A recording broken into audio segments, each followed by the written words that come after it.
presentation, we're going to have a little bit of interaction. We're going to have some questions, and then you can actually respond, and then we'll see the responses up on the screen. Okay? So please do not take them with you. They need to be returned to us. If you just leave them on the table after you get done with the presentation, at the end of the day, I'll pick them all up. Okay?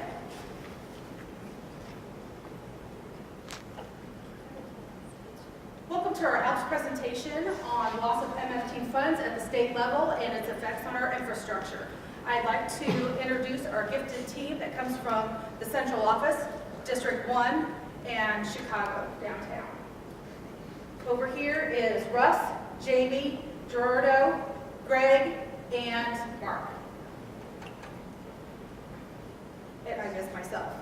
My portion of the presentation is History of MFT Funds. My name is Wendy Shepard. I'm the Mapping and Information Systems Unit Chief, Bureau of Planning, Office of Planning and Programming. Just to let you guys know, there are several graphs in our presentation, and I have put several of the slides in front of you. There's a couple packets, okay? So hopefully you do have them. If you do not, there might be some sitting maybe next to you. I want to kick off the presentation with what is MFT? MFT is an abbreviation for motor fuel tax. Oh, that's nice. What happened? It just, I don't know.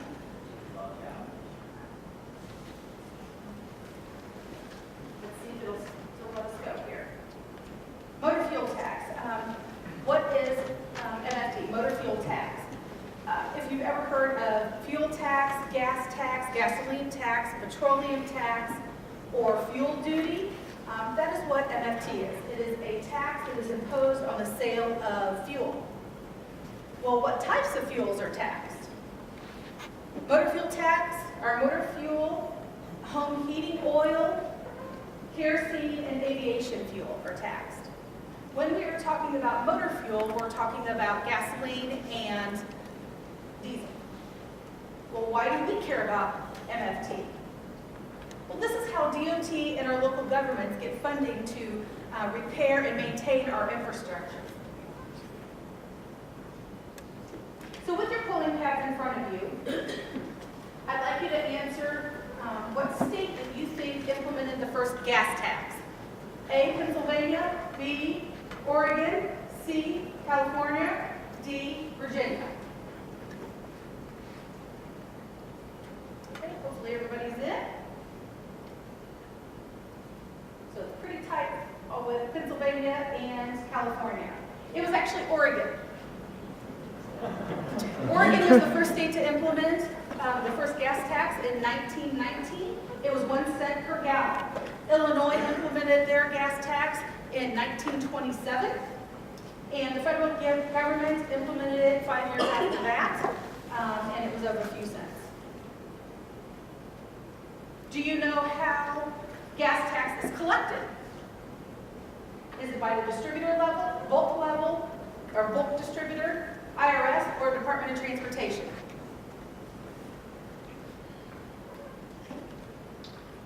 So everybody thinks it's the gas board, I think. Nope, we got some gas stations. Hopefully everybody's in. At the federal level, gas is collected, or the gas tax is collected at bulk storage terminals. At the state level, several states have collected in different ways. Some of them are collected at the rack, some of them at bulk storage, some of them at the gas stations, and some of them at the with the gas boards. In Illinois, we collected at the distributor level, and then they submit that information and the taxes to Department of Revenue, and then Illinois calculates the funding from there. So if you selected A, you are correct. So it is at the distributor level gas stations. All right, so that kind of gives you a little bit of history on MFT. Now we want to talk about commuting and getting around our state traveling. How did you get to work? How do you normally get to work? I don't want to just say today, because I know several of us have came and stayed at hotels here in Springfield, but how do you normally get to work?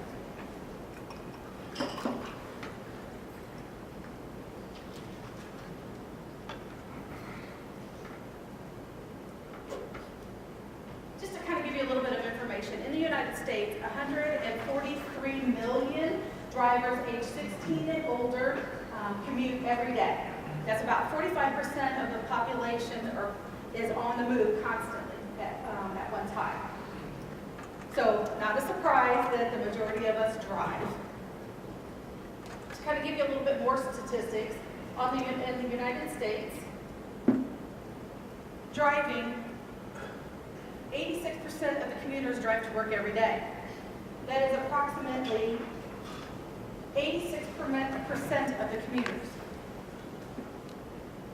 Carpooling, approximately 13 million people carpool every day. 10 million of them carpool with one other person. 1.8 million of them carpool with a total of 3 people in the vehicle. And 1.3 million of them carpool with 4 people or more. Transit, over 7 million commute every day. 2.6 million of those commute via subway or elevated rail. Bicycling, if you're cycling, just a little under 1 million, which is 880,000 people commute via cycling. Rail, 823 use the railroad. And telecommuting is 3.3 million. Now, telecommuting doesn't include volunteers or self-employed. Of those that drove or carpooled, how far do you normally drive? You'll use your keypads to vote.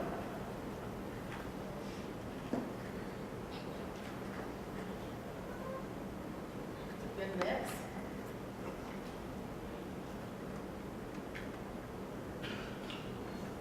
It looks like B's the winner on this one.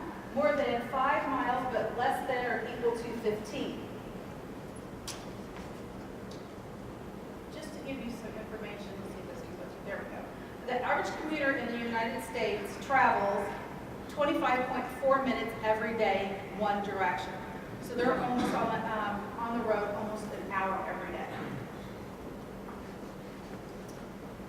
Do you have any idea the amount of MFT costs per gallon of gas in the state of Illinois, I should say, in the state of Illinois?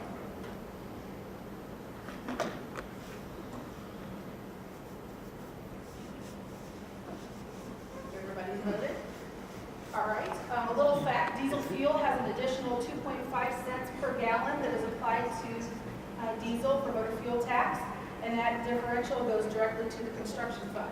If you selected B, you are correct, 19 cents per gallon. Federal gas tax is 18.4 cents per gallon. Okay, so we've kind of talked a little bit about the history. We're kind of talking about commuting and how much it's costing per gallon. So how many miles we drive, how much are you contributing to MFT? So here's a couple scenarios I want you to think about. If that person drives 20 miles to work, one way, so round trip's 40 miles, their vehicle gets 20 miles to the gallon, that's an average of 28 cents per day that you pay towards MFT. Okay? Second example, if that same person drives the same distance, 40 miles a day, but their vehicle gets better gas mileage, 32 miles to the gallon, you're only paying 24 cents a day. Third scenario, same distance, same person, but they got a better car, maybe it's a hybrid or whatever that gets much better gas mileage. They get 54.5 miles to the gallon. They're only going to pay 14 cents a day. You can kind of see where we're going with this. The better the vehicles, the better gas mileage, the less it's going towards our MFT, the less funding we have, so on and so forth. So to kind of throw up the last bit of numbers here, example 1, you're only paying $1.90 per week or $95 a year towards MFT. For the third example, you're only paying 70 cents a week or $35 a year. That's not very much. And my colleagues are going to talk about this and explain more about our decrease in inflation and how it's really affecting NFT.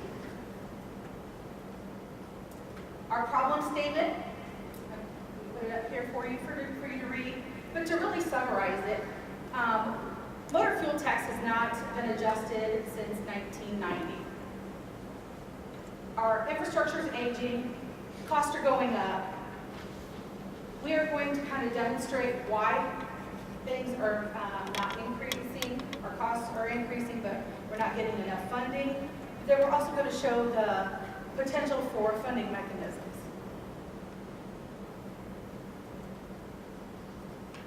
That concludes my portion of the history of MFT. Thank you for your time. Next up is Mark Anse, and he is going to take it over from there.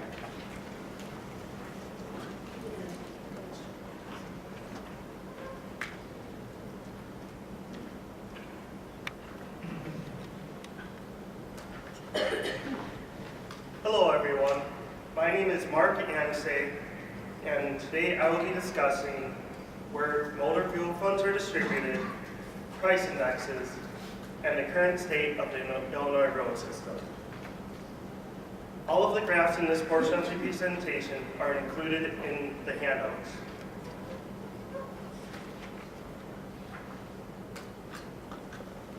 So since we're after lunch, I felt like we should start with some trivia to help digest those horseshoes we had earlier.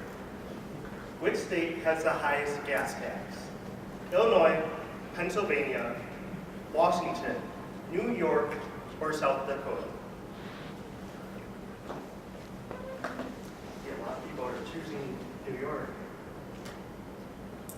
Pennsylvania has the highest rate in the nation at 58.2 cents per gallon, which is about 3 times the Illinois gas tax. Illinois tax rate of 19 cents is one of the lowest rates in the nation. The national average is 26 cents per gallon. Illinois is the has a second oldest state gas tax since it has not been updated after 1990. Which country has the highest gas tax?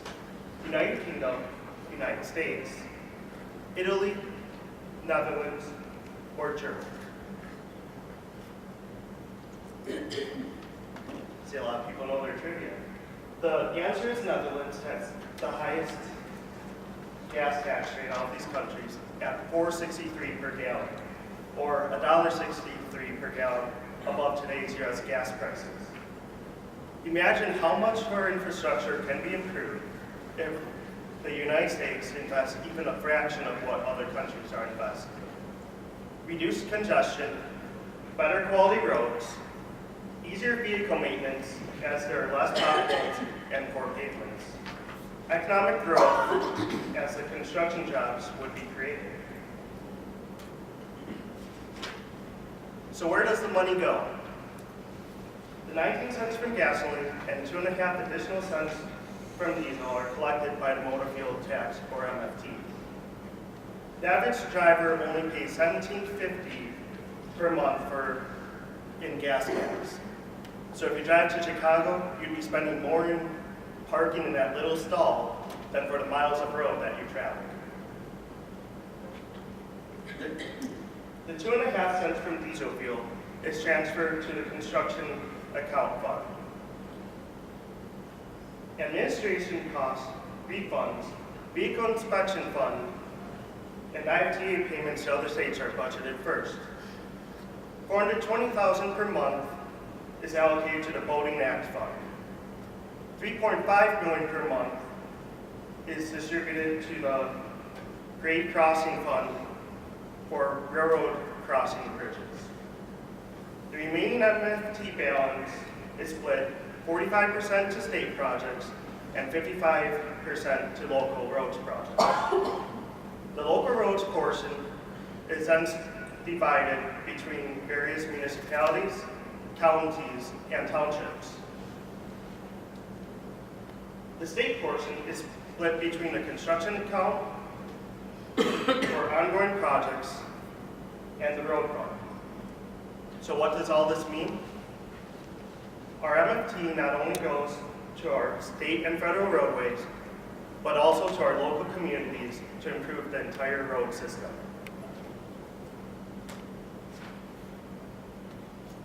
As can be seen by the chart, the funding after 2010 has declined steadily.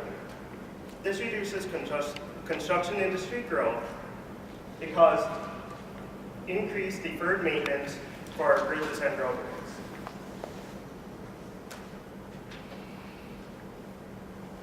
Asphalt prices tend to follow the gasoline prices.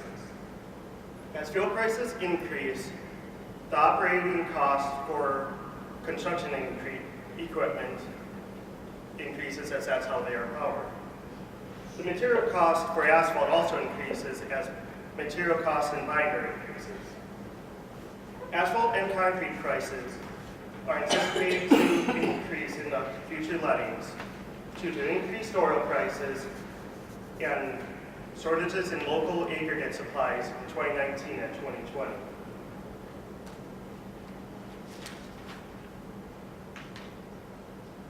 Steel prices have steadily increased over the past years, despite worldwide material cost fluctuations. The costs are governed primarily by skilled labor and fabrication costs. With recent tariffs of 25% in the past year, the steel prices have become a hot topic. Material costs of items such as rebar and steel beams for bridge work have increased in the past year due to increased demand on American steel. Illinois has experienced a 5% increase in steel prices since April.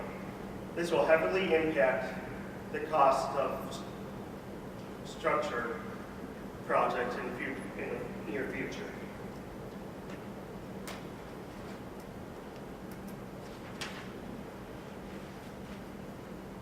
Between the early 90s to present, the RSMeans Construction Index has more than doubled.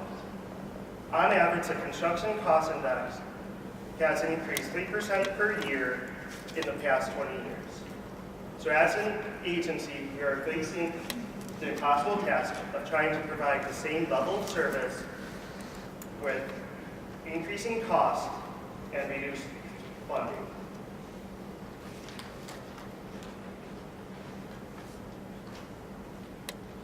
Illinois is the third largest system in total lane miles in the United States, with over 145,700 lane miles, which cover roughly 16,000 miles of roadway. Illinois being the distribution hub for the Midwest, it's a large part of its economy. This is why the state's infrastructure needs to be maintained so that our state may prosper. Over 90% of the state's roadways are over 40 years old. New pavement design life is assumed 30 years and requires maintenance after 20 years. IDOT maintains 7,866 bridges totaling 86,793 square feet. Due to deferred maintenance of these bridges, drivers cross 2,303 structurally efficient bridges 9 million times per day on their way to various activities. Nationally, the number of efficient bridges has been in the decline in the past 4 years. However, Illinois' number of efficient bridges has remained constant. Due to the limited investment Illinois makes in its infrastructure, the backlog of bridge maintenance is anticipated to rise in the coming years. As can be seen in the chart, the bridge life cycle ranges from 80 to 100 years with preventive maintenance. Unfortunately, due to the limited funding and over 45% of the state's bridges exceeding 50 years of life, and many of these structures are due for rehabilitation in the coming years and will most likely have reduced life expectancies. IDOT can decrease its rehabilitation costs by extending the bridge life with proactive maintenance early in their life cycles. This is the conclusion of my portion of the presentation. Next up will be Greg discussing the causes of our aging infrastructure. Good afternoon, everybody. How are you? My name is Greg Mack. I'm a motor carrier compliance officer here at IDOT. I've worked with the Bureau of Investigations and Compliance, and I've been with IDOT for 20 years. What I'm going to talk about is the causes and impacts of our aging infrastructure as it relate to motor fuel tax loss, mainly the roads and the bridges. One area of cause of road deterioration, obviously, is climate changes. Statistics compiled by the Federal Highway Administration in 19 states show the average road pavement material lasts about 16.2 years. Obviously, the types of weather changes are precipitation, extreme heat, and extreme cold. The results of the climate change include rutting, buckling, potholes, and freeze heaves caused by precipitation and freeze heat thaw cycles, cracking of paved roads during periods of high temperature, and erosion of roads from precipitation. The change in weather pattern is extremely costly in terms of maintenance, repair, and connectivity of residents.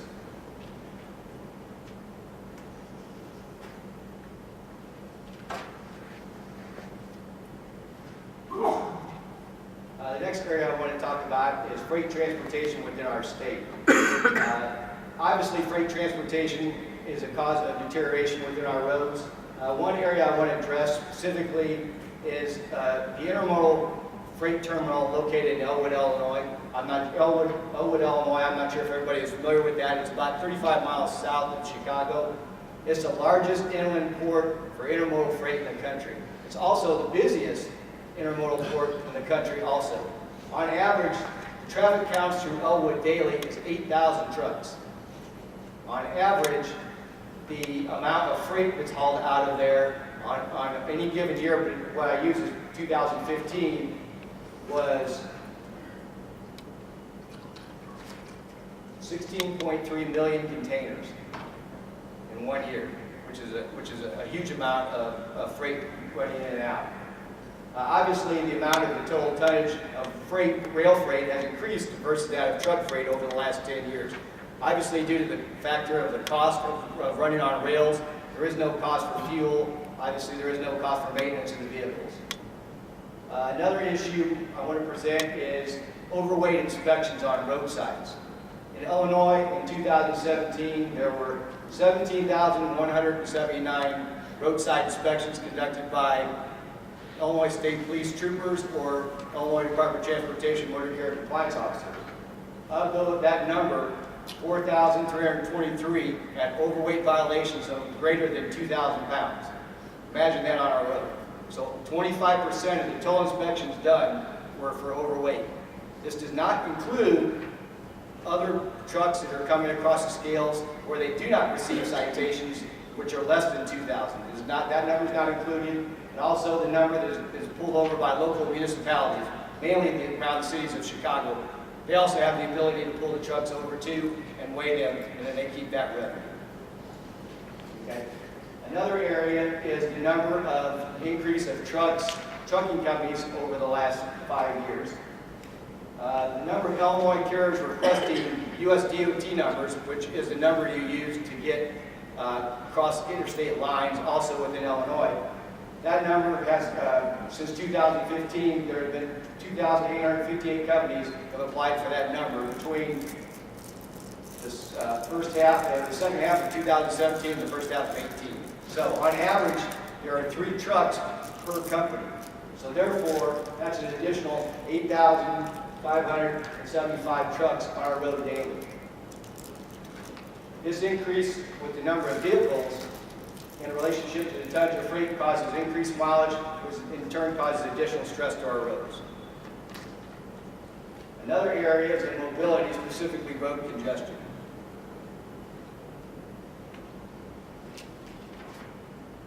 With our roads needing regular repair and complete overlays, sometimes will cause congestion to the traveler.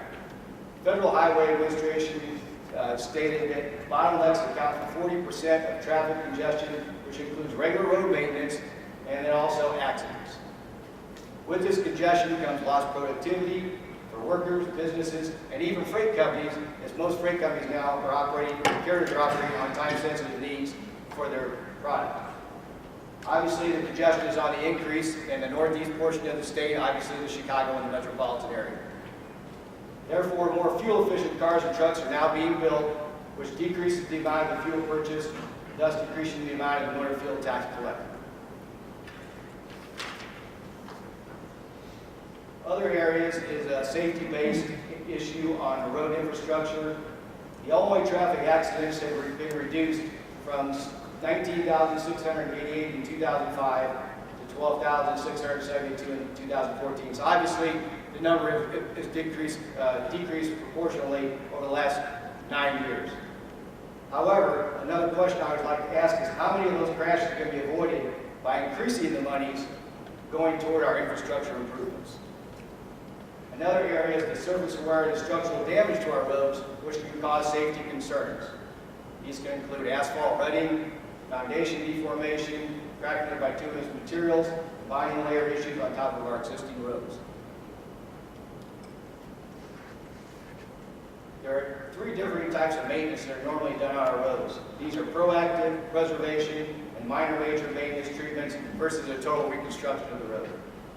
Proactive treatments normally completed within the first 10 years of the production of the road. This includes crack and joint sealing, fog sealing, diamond grinding, and micro-milling. On average, these treatments cost between 25 and 50,000 miles per center mile.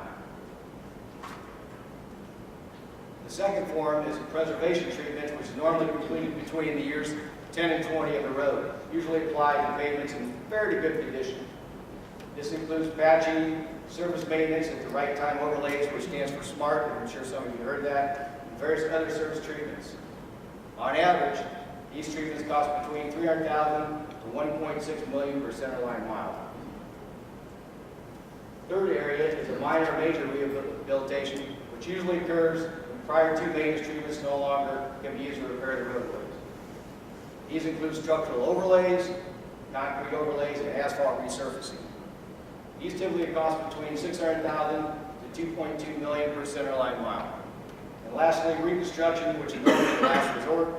These costs range from $2.6 million to $5 million per centerline mile.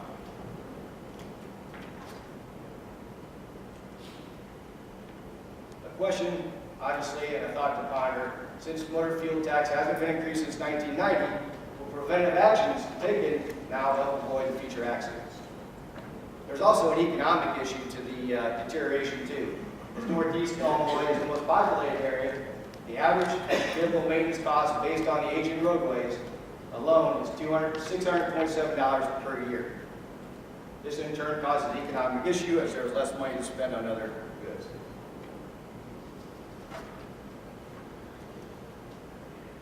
The next area I'm going to talk about bridges.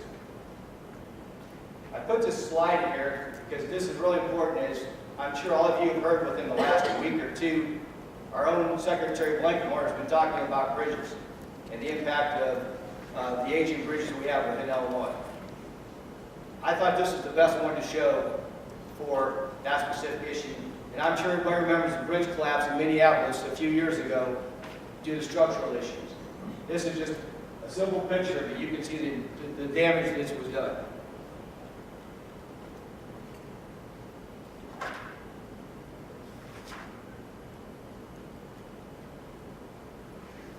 Currently, as of 2016, 31% of bridges are over 50 years old now in Illinois, and 62% are over 30 years old. Inspection of bridges are required once every 24 months.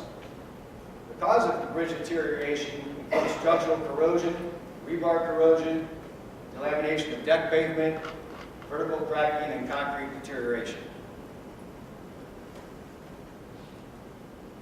Again, different methods of maintenance include proactive maintenance, which is applied early in the life of the bridge, which includes expansion joint replacement, bearing replacement, steel rebar or steel repair, concrete repair, and deck patching. The average cost of this is $30 per square foot.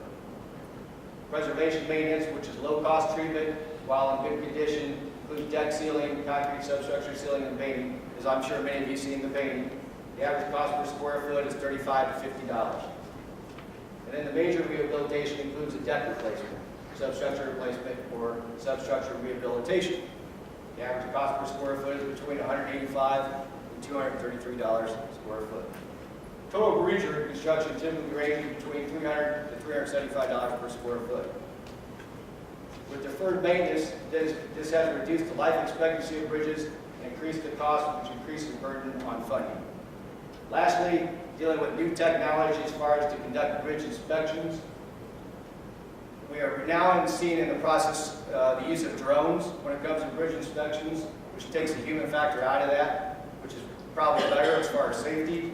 There's also a combination of sensors that are being used, wireless communications, and also cloud computing is now being used for that same purpose. So that ends my portion of the presentation. I thank you for your time, and now I'm going to turn it over to Gerardo Ferrero, who is going to speak about the loss of motor fuel tax.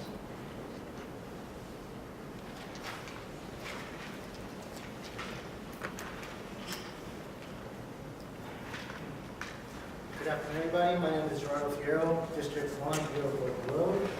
And as my team said, I will present on loss of motor fuel tax. So, I would say as a department and working at IDOT as a whole, we understand the importance of motor fuel tax and how it relates to our infrastructure. But as far as outside of IDOT, my experiences with family or friends, they don't understand the motor fuel tax system, and usually they're quick to say, we're just not spending the money properly. You know, it's not going to this road, or you guys are mismanaging it, but that's far from the truth, because motor fuel tax is just not keeping up with the rising cost of construction, and it's also not keeping with technology, and it's just staying behind. So I'd like to cover some of those topics with you guys, and kind of give you a picture of how we're falling behind with motor fuel tax. So, increased fuel efficiency in cars is leaving motor fuel tax behind. If you guys have a handout, you probably see this chart not better than you. In front of you, this is a chart released by CMAP, the Chicago Metropolitan Municipal Planning, in conjunction with the CAFE standards, which is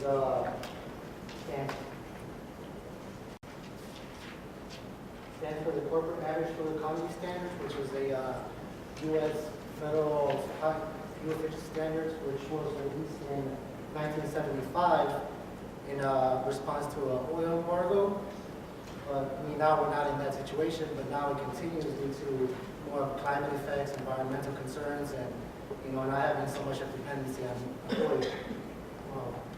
With those standards, they released projected fuel mile per gallon per car that every manufacturer is supposed to aim for. So as you can see, it's just going up higher and higher, and what we see estimated is actual and the projected for CMAP for 2040 is 33 miles per gallon per car.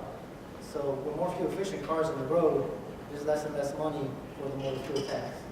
So I mean, it's great for us as consumers. We save money at the pump, we can spend more, but ultimately our roads are not receiving the state federal funds, so how are we going to maintain those roads if we're not getting the same amount of money we're getting? Another thing that leads into that, as far as fuel efficiency, is the rise of electric vehicles. Currently, there's two types of vehicles on the road, PHEV, which is plug-in hybrid electric vehicles, and BEV, which is battery electric vehicles, which is all battery. So with these vehicles, they're consuming 50 miles per gallon or higher. I mean, BEV vehicles don't consume any gas at all. So these vehicles use our roads just like we do. We pay for gas. I mean, if any of you guys have electric vehicles, you're saving. You're using the roads, but you're not paying into the roads like the rest of us are. And that's a huge loss to our motor fuel tax system, and it's not keeping up to that new changing technology.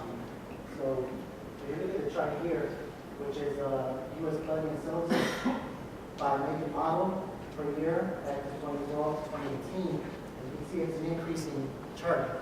There's more and more cars being sold every year in the thousands. And if you look just at 2018, it was a huge increase just alone in BEV vehicles, and This is probably due to the new Tesla Model 3, which was a more economic car, more affordable to consumers, and it just really raised the amount of vehicles on the road, and that's a huge impact that 2018 alone is taken from the motor fuel tax system as a whole, as a nation.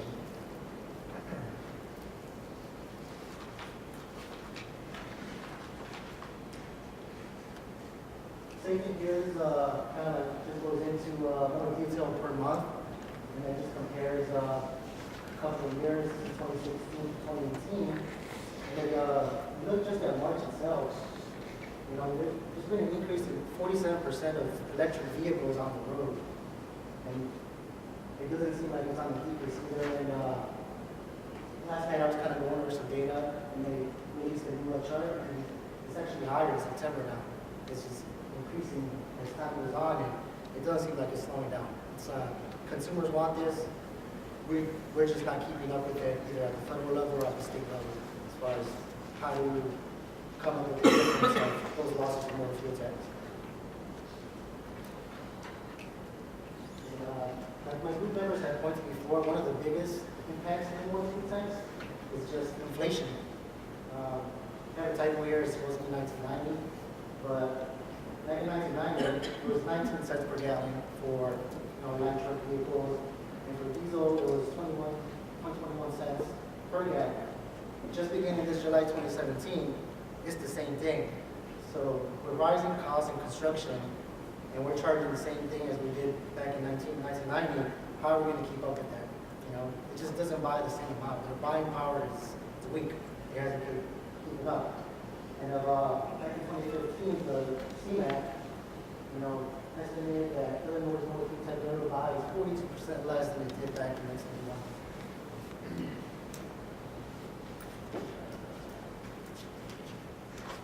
So I'll just read this. It's looking at FHWA releases quarterly, kind of to give an idea of the construction cost as an index.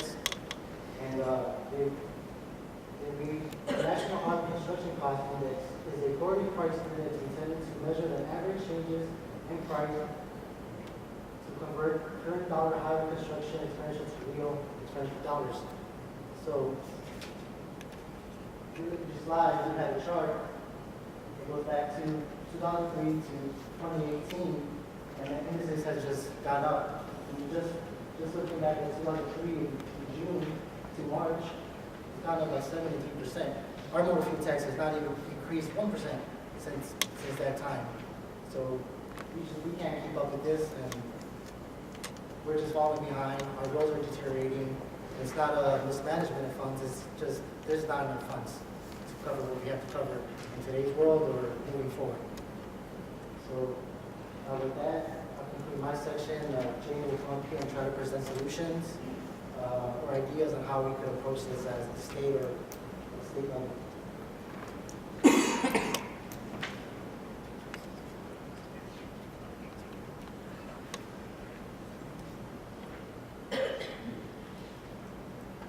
Good afternoon. I am Jamie Dublin, and I am with the Bureau of Investigation and Compliance in the Central Office, and I am a part of the Construction Compliance Division. My portion of the presentation does not contain very many charts and graphs as what my previous team members have. And, but I do want to start out by showing you one alarming statistic that may explain to you my choice for that.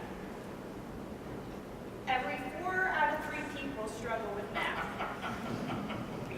I'm not going to tell you if I'm one of those, but you can probably guess.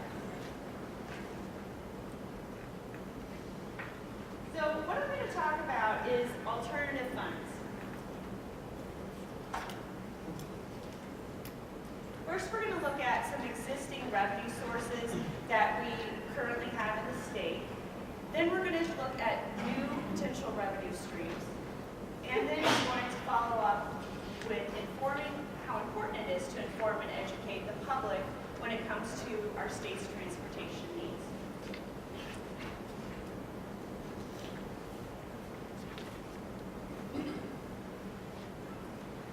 One of the main sources that we're all familiar with is the vehicle license and registration fees. Other than the motor fuel tax, that is our main contributor to the road fund. The last increase was a few years ago. We all might recall whenever our license, our sticker went up a few dollars. We all growled about it, I'm sure. It is a lot of money for us. But it is kind of small compared to other states. At that time, of course, that was a flat fee increase. That did generate revenue. Unfortunately, it did not go into transportation. It was allocated to a different state agency, which is fine. We understand their needs. But that is one of the main things that go into the transportation fund. As I mentioned, that was a flat fee, so that's one viable option. This is a sustainable source of revenue, and the reason it is because when that increase occurs, that's unlikely to deter people from purchasing vehicles. So it's kind of a given that it's okay, it's sustainable. But what we can do is look at options for restructuring the current way that license and vehicle registration fees are figured. One option is to determine the fees by weight. And this is because heavier vehicles, of course, have a larger impact on our roads. Another way we can determine the fees is by the vehicle value. And I think the idea here is that if you can afford a more expensive vehicle, then maybe you have a little more to contribute to license and registration fees. If you're driving a clunker, you're good to go.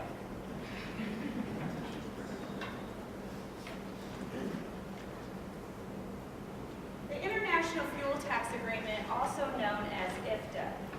What this is it is agreement among 48 states, and it does include parts of Canada. And it is a way to tax vehicles, primarily motor fuel vehicles, that use our roadways, but are able to circumvent the MFT because they're not consistently purchasing fuel within our state. So this fee is based on gallons and not miles. So this could be a way that IDOT could look at these fees to maybe consider increasing them. And one way is to do it specifically in the jurisdiction where the user, the driver, can benefit from a current or future project. And then there's also sales tax on fuel. Sales tax on fuel, I put it under the existing revenue source because it is a revenue source, but it is not a revenue source that currently goes into the transportation fund. The sales tax on fuel is different than MFT as it is a flat fee. The MFT is a flat fee, flat rate rather. But the sales tax, let me back up a tad. So with motor fuel tax, it doesn't matter whether gas is $2 a gallon or $4 a gallon. It's still going to have the same 19 cents that Wendy was talking about earlier. Whereas sales tax on fuel, that of course is a certain amount that's taxed on the total sale. So as you can imagine, that's quite a bit, that's a lot of money. So hopefully we can figure out a way to reallocate that into the transportation fund. Now that we've discussed some existing revenue sources, we're going to move on to some new revenue sources. We've talked a lot today about electronic vehicles. We've also talked about autonomous vehicles, which has been mentioned that really it's, in this case, we're referring to a self-driving car. Autonomous must be more fun to say, so we're going to go with that one. But with electronic vehicles, they are on the rise, and they continue to reap the benefits of our roadways. However, they are not contributing to the motor fuel tax. Now, we haven't seen autonomous vehicles yet. I was actually surprised during my research that it doesn't exist at all on the roadway. Even in California, we've all heard of these Google cars and these smart cars. Version has not been legalized to drive on the roadways. Apparently, they're having a lot of crashes with these. But no doubt, we know in the future this is probably going to be the case. And even if we don't have a vehicle that is completely self-driving, there'll be some that have a form of autopilot where you still have to have a person in the vehicle that can take control of the vehicle at all times. But this will happen in the near future. So we do need to take a proactive approach to taxing these types of vehicles because their presence on our roadways are likely to increase. And my third point on this slide is charging infrastructure. This is something I really hadn't thought a lot about, but when you think about how in the future electronic vehicles and autonomous vehicles are going to be, primarily on our roadways, then that's also going to change the charging landscape, the charging infrastructure landscape. They'll most likely be at more gas stations, at rest areas, places to charge your vehicle, maybe ways to solar charge your vehicle, all kinds of different options here. And of course, IDOT can think of creative ways to gain some revenue off that as well.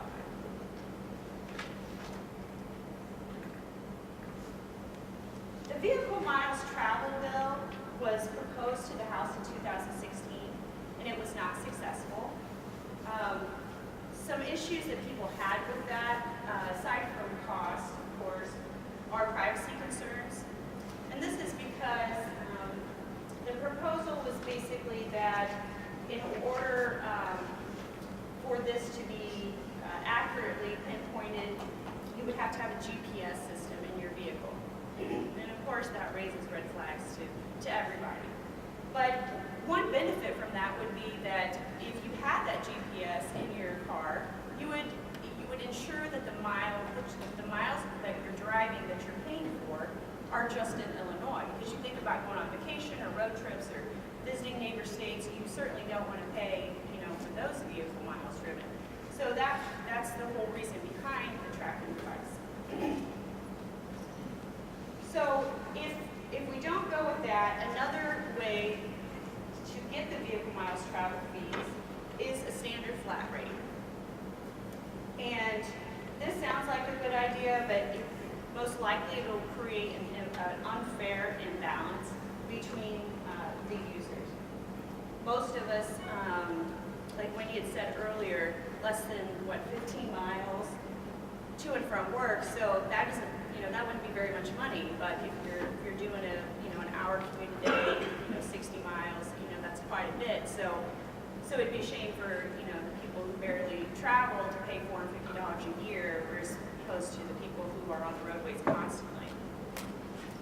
So if the state does decide to go with the GPS tracking, one option they may provide us as users is to be able to opt out of that and go with the flat fee. So there may be able to be both of those options there. And of course, if we choose the flat fee, we may be paying more in the long run, but we do have our privacy.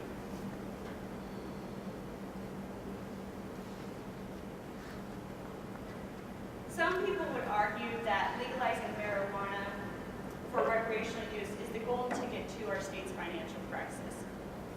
While I agree that the state can certainly benefit, I don't think that this should be at the top of our list as a sustainable revenue source at this time. We simply just not sure when this is going to occur. We don't have enough information. However, our current governor-elect strongly supports legalizing marijuana and recognizes the big picture on how it can benefit the state in the future. So it's safe to say that this will occur probably sooner than later. So in that case, IDOT does need to be proactive on figuring out how transportation is going to get a piece of that pot pie. Glad you asked.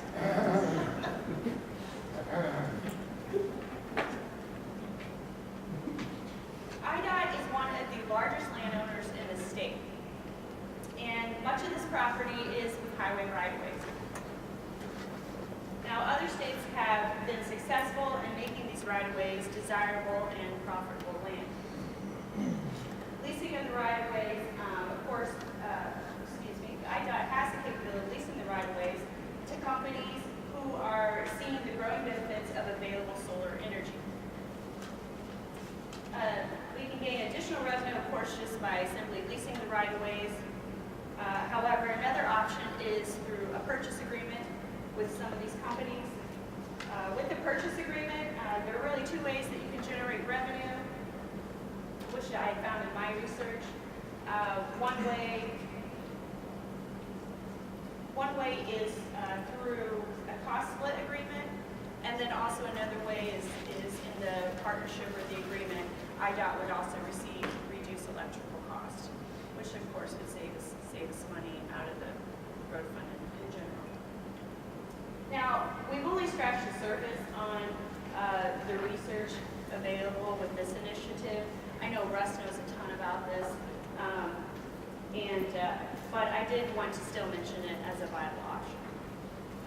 There have been a few states that have already held summits on this and are really researching it. There's been a few states that have already been implementing this for 10 plus years, and it's been very successful.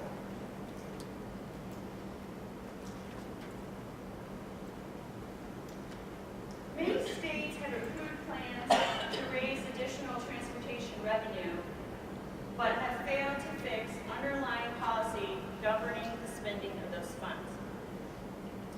Voters passing the 2016 Lockbox Amendment demonstrates that the public wants transparency and accountability of how those funds are spent. When seeking support or additional funding, it is imperative that we educate and inform the public with the specifics. Additionally, highway construction industry, unions, and other stakeholders need to be well informed too. I'll give you an example. Recently, Missouri had rejected an increase in their sales. Missouri voters, rather, part of the story, have recently rejected an increase on sales tax from 4.25% to 4.25 cents to 5 cents, and this was going to be an increase over 10 years. I mentioned before I'm not a math wizard, but that really isn't very much money. But the voters assumed that the majority of these funds raised, and they knew it was going to go towards transportation, but they assumed that the majority of the funds raised were going to go to heavy populated areas such as St. Louis and Kansas City for the Interstate 70 projects.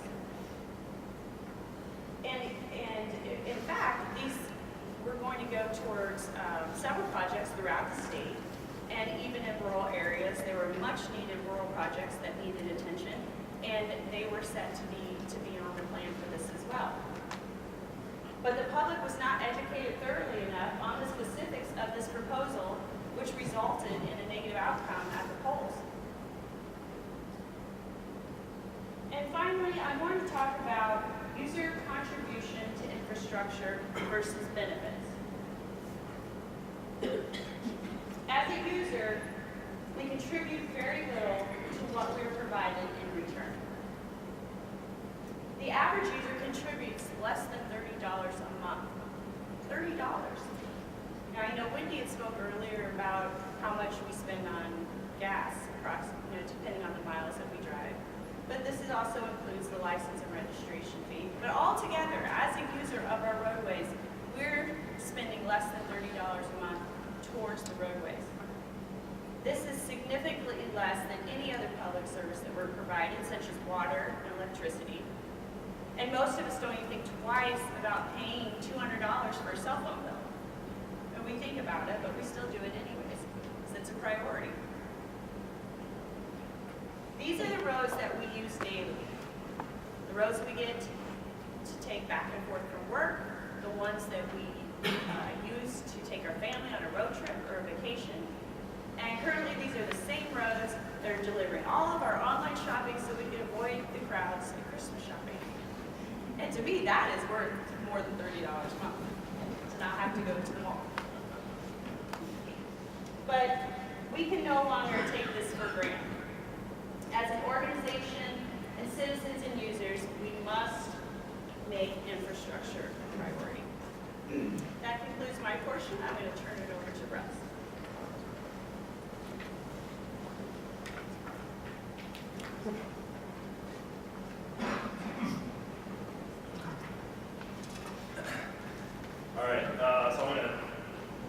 thing out here. I just want to bring up a couple things. So, first of all, my name is Russ Flincham. I'm in the Northern Region Transit Operations in our Chicago office. And so Wendy kind of did an overview of what MFT is in general, what your traveling habits are, what your traveling habits are. And Mark talked about the rising costs and indices in comparison to the state fuel tax that we have right now. Greg talked about the cost of deferred maintenance and the impacts that it's had on our roadways. And Gerardo talked about the future costs and fuel mileage and what that will have on MFT in general. Jamie talked about kind of a multifaceted approach to alternative financing and what the state might do in the future to sort of match or lead or add in addition to what I have to say is that the tax man comes. He's going to have to come. We know that motor fuel tax, as Gerardo said, lost about 42% of its purchasing power since 1990. And then with the depreciation and compounding of that lost purchasing power, funding of roads and bridges has dropped in the last 4 years from about a little over $2 billion to just over $1 billion. And Mark alluded to the construction costs now doubling since the 1990s. So what's in the box?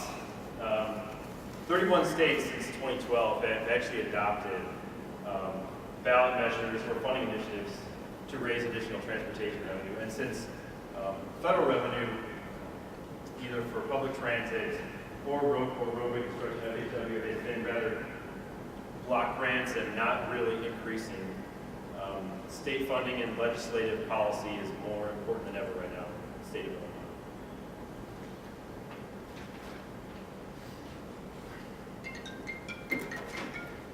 Is it the governor from So Florida in 2014 enacted House Bill 7175, which was a broad transportation package that included new revenue streams from leasing right-of-ways for cell phone towers, your state roads, advertisements on state nature and recreational trails, not the prettiest thing, but if there's a way to make some more money for the state. And the consolidation of toll roads and collections facilitated within new revenue streams. Iowa in 2015 enacted a bipartisan policy.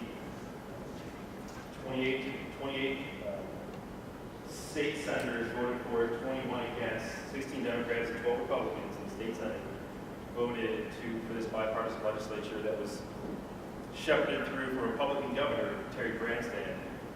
This was an increase of fuel taxes by 10 cents a gallon and increased vehicle permitting fees to raise over to about $250 to $220 million a year, which the next 5 years will drop on $200 million.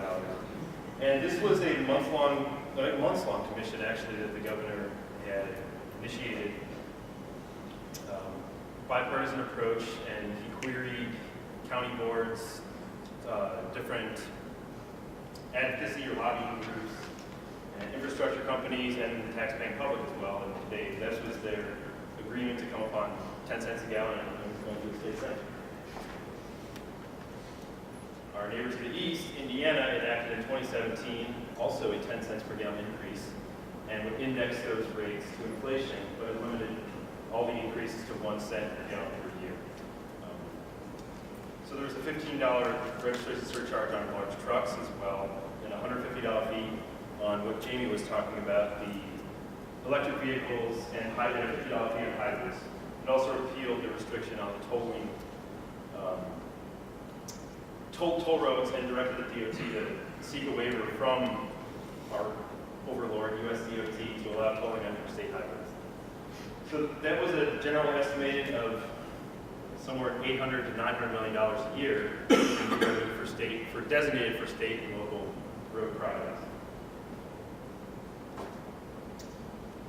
Another state, which I think is a little bit more similar to the transportation makeup, a portfolio, if you will, of what the state of Illinois is they are very heavy and have a heavier state in transportation related to public transit and aeronautics and heavy rail.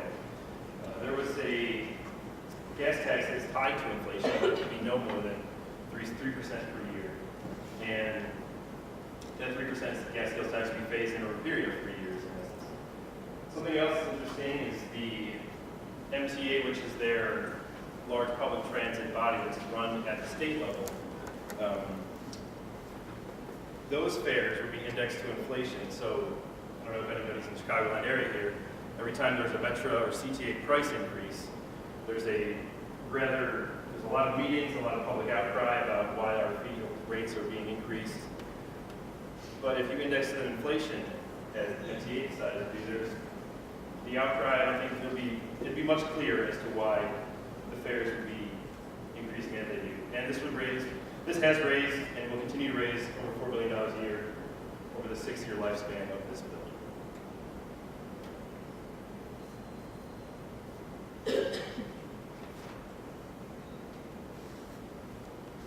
So what should the state of Illinois do about this? Well, because Iowa has pointed out a bipartisan approach is the best path forward to raise these items of transportation revenue that we seek in terms of the road deficiency, in terms of grid conditions, in terms of ridership, lack of state revenue stream for public transit agencies.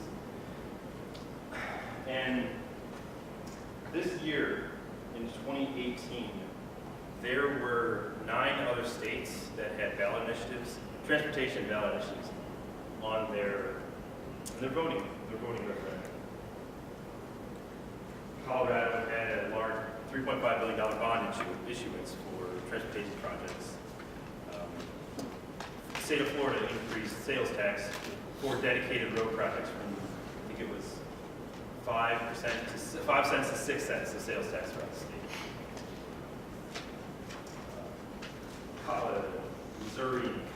Missouri, Maine, and I think another state also had different ballot items that were either rejected or part of them were rejected and part of them succeeded. But there's one ballot item that I think is kind of important, and that's what happened in California this past election year, 2018. And that this, on the ballot, was a repeal, the possibility to repeal a Senate Bill 1, which is Proposition 6, and that was to repeal the transportation bill that had been passed the prior year. And that was a 12-cent excise tax on gasoline and a 20-cent excise tax on diesel. Because this was a bill to repeal, there were a lot of different lobbying agencies and groups out in force.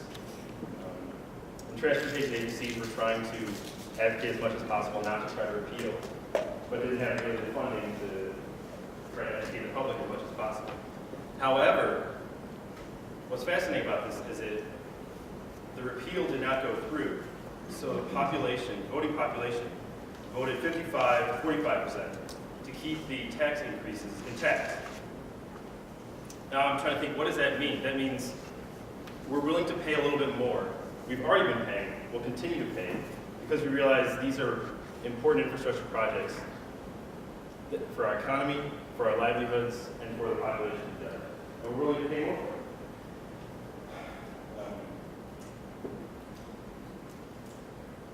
So I usually take Amtrak whenever I'm coming down. It's the easiest way to downtown Chicago. I decided to drive this time, and I was noticing, the 215, 220, 210-mile drive down here. How many local distributors is what he's talking about? How many small gas stations there are? And I was hearing on the radio coming down here that Kia is coming out with a new crossover SUV. One of their options is a fully electric crossover SUV that gets 240 miles per charge. So that means if I drive from Chicago to Springfield, I'm not going to hit up a single one of those small local distributors to collect the gas tax. And when I come back home, I'm not going to hit them another time. So that means 10, 15, 20 years from now, all of those small local distributors might be out of business based on what private interests are and the ability to not have to pay what should we think about doing in the future? Possibly raising the fuel tax 17 cents over an adjustment period, as our neighboring states and states around the country have decided to do. This could be indexing gas prices to the cost of construction as well. And I think the most important part is wholly studying a plan to prepare for vehicle miles traveled tax based on consumer interest and the decline of the motor fuel tax at the state and federal level. We just had the Metropolitan Mayor's Council yesterday in the Chicagoland area.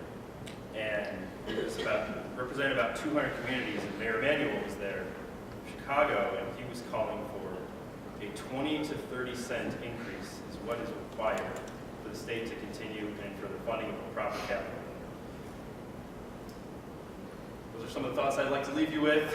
I'd like to call the rest of my team up and answer any questions that the panel might have.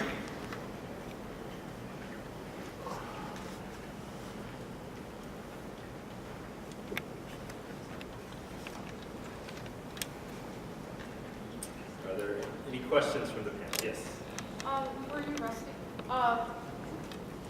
Why 17%, I mean, a 17-cent gas increase on the tax? How much is that going to generate for us? It could depend. For this year right now, that would be around $700 million. In the future, that would drastically go down based on the amount of purchase of, and that's with no current purchase, or a standard or a plateau purchase of electric and hybrid vehicles. But with the increase, that amount would decrease, but what that is based on is the premise of a possibility of incorporating a vehicle miles traveled tax in the future. Any other questions? Yes. I have more of a comment, and just to educate everyone, your basic premise is incorrect. MFT is not the primary funding source of the department. Federal reimbursements are. 56% of our department's funded by that. So then we go to state sources. Motor vehicle funds 3 times the amount of what we get from MFT. I agree, we definitely need to increase revenues to the department. We've not done anything to increase our revenues in years. Our buying power is gone. We have infrastructure needs and do need new revenue. I just want you to be aware that MFT is our third source, not our primary one. Don't know where you, it's a common misconception, I think, with the public and everybody else, but it's not. Do you mind if I ask you a question? I've been here for about 5 years. Yes. And what kind of advocacy is the department allowed to do on behalf of the motor public to educate them on the shortfall that we currently have? What kind of advocacy? Because we're a state or institutional body. Well, back in 1990, and I was at the department back then, when we did successfully increase the motor fuel tax, we had staff, admin managers in all the districts, regional engineers, everybody like that, going out and meeting with every group we could find and lobbying for increase to the MFT. So the actual lobbying on behalf of that. Most definitely. If there was a group meeting, we would get somebody there to explain why we needed the increase. Is there a possibility that could exist in this climate or today? I would not see why not. I mean, the problem is we have to get the backing of now the new administration coming in that this is something that they want us to pursue.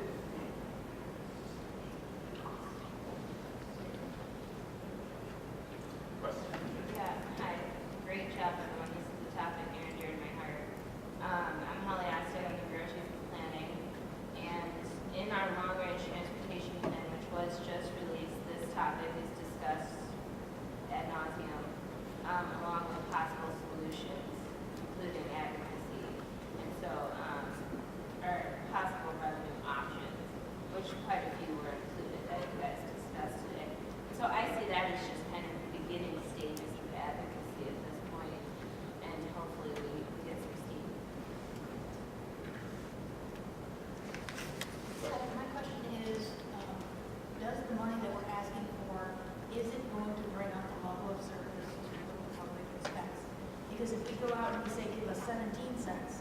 and then that still gives us a shortfall.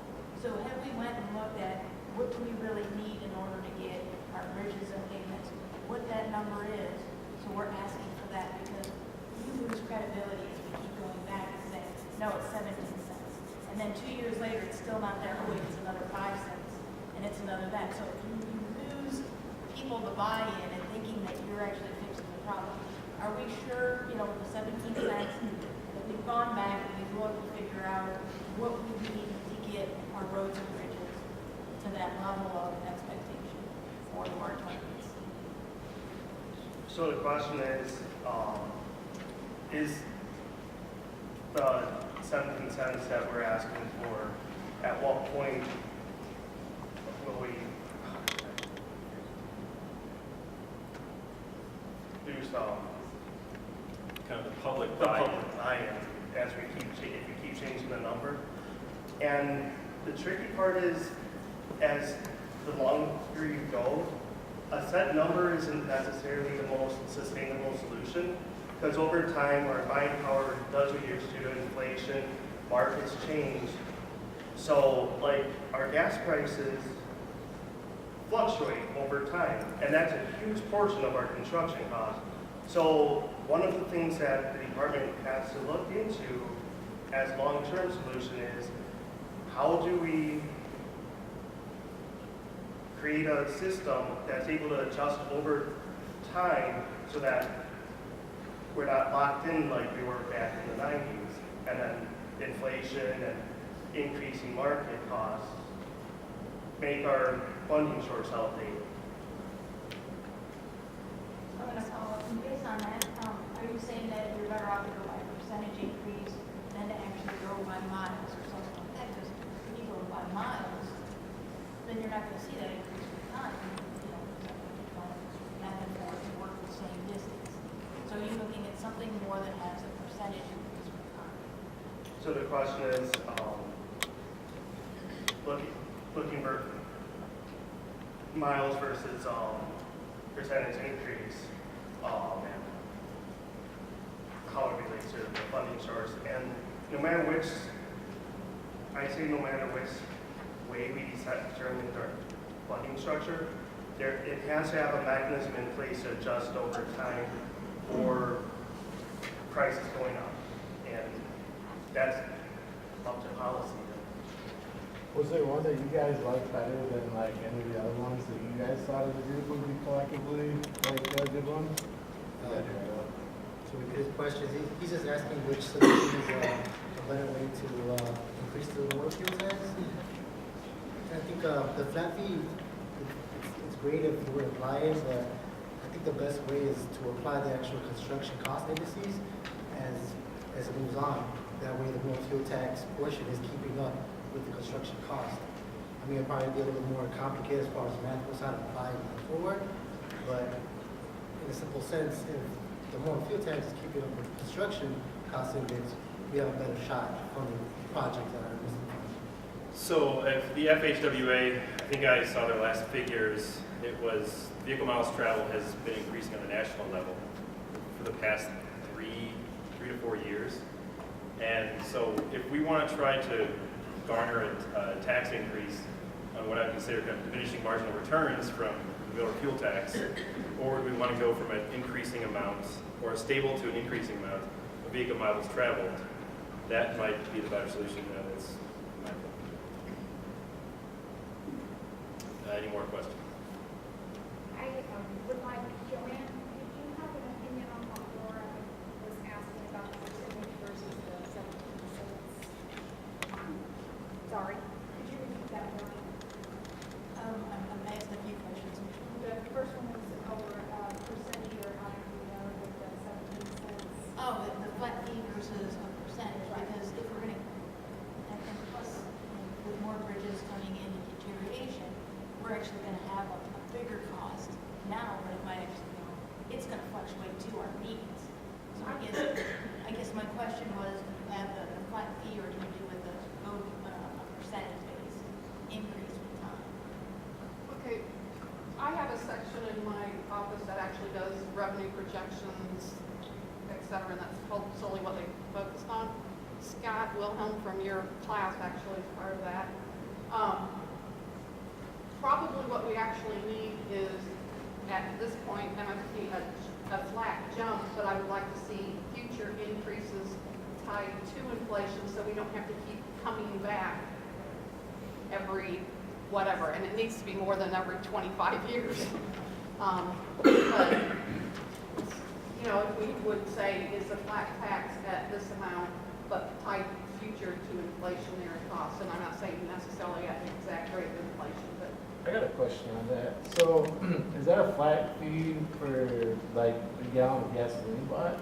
I just feel like it kind of hurts the poorer population, because the richer population is just going to go out and buy like a car. It just seems a little unfair just to do it that way. it is. And I don't think that the department can stand on a MFT solutions solely for our revenues. We need to find additional new revenue streams that we don't have as sustainable revenue streams. But yeah, one of the arguments against an MFT increase is that it hurts the poor population. Okay, so that is something disproportionately.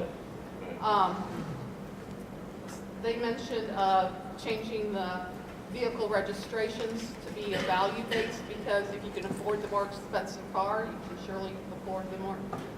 Another thing to look at would be an MVR based on the type of vehicle, so that if you have an electric vehicle or a hybrid that is using either no or fewer MFT dollars, paying your share, you charge them in their annual registration what an annual driver pays for MFT, $250 or something. So rather than me paying $100 for my license, I pay $350 if I have an electric vehicle. I mean, there's ideas like that. There's all sorts of revenue streams that people have been looking at. Very good presentation. I will tell you, you asked about advocacy. If you ever attend a county engineers meeting, the term that I heard for 5 or 6 years is boats rising equally, and it all had to do with MFT dollars. Also in terms of advocacy, due to our inability to react and do things, some local agencies have passed a local tax that goes strictly toward infrastructure, and that's what it can be used on. I know they do that in Champaign County quite a bit, and the city of Decatur has the same sort of fund. So they have the city has a tax on fuel, whatever percentage that is, and then that money can only go toward infrastructure projects in that city.